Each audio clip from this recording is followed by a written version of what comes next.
Jayden's phone buzzed constantly.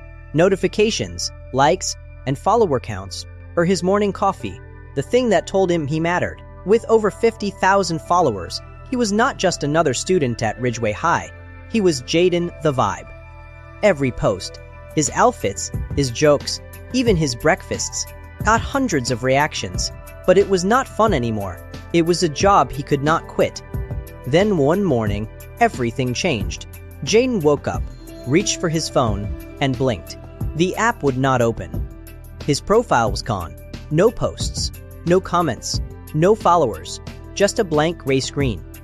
At first, he laughed it off.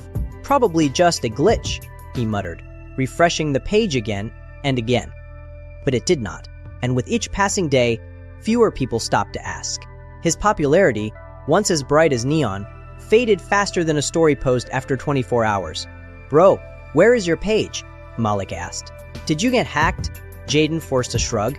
"Yeah, maybe. It will come back." Weeks passed. Jayden sat alone at lunch for the first time in years.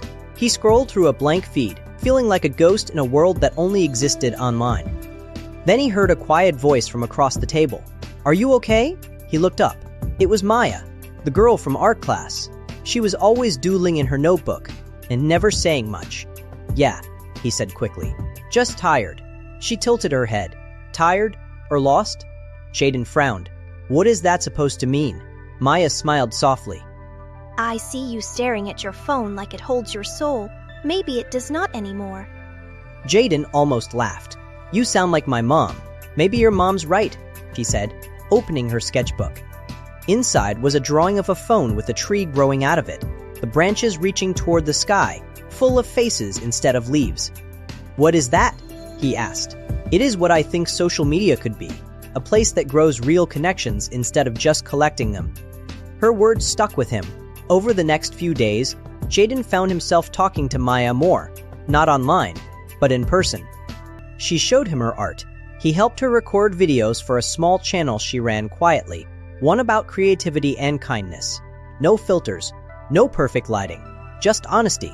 One day, she convinced him to start a new account, but this time, to share stories about things that mattered to him.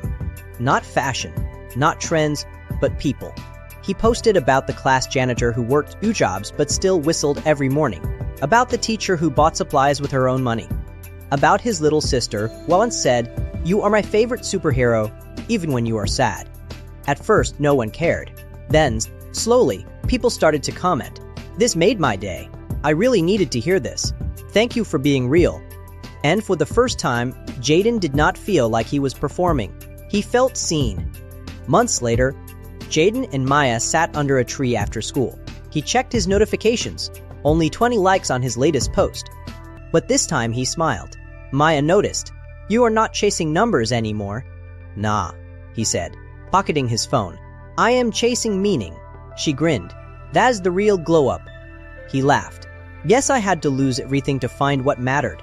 Maya tore a page from her sketchbook and handed it to him. It was a drawing of 2 people standing under a tree, their phones hanging from the branches like fruit. On the trunk, in bold letters, she would written, "Connection is not built through Wi-Fi. It is built through knowing why." Jayden stared at it, speechless. Then he looked at her and said, "Can I send you a friend request?" Maya smirked. "Only if it is the last one you ever send." They both laughed, the kind of laughter that echoes longer than any notification sound.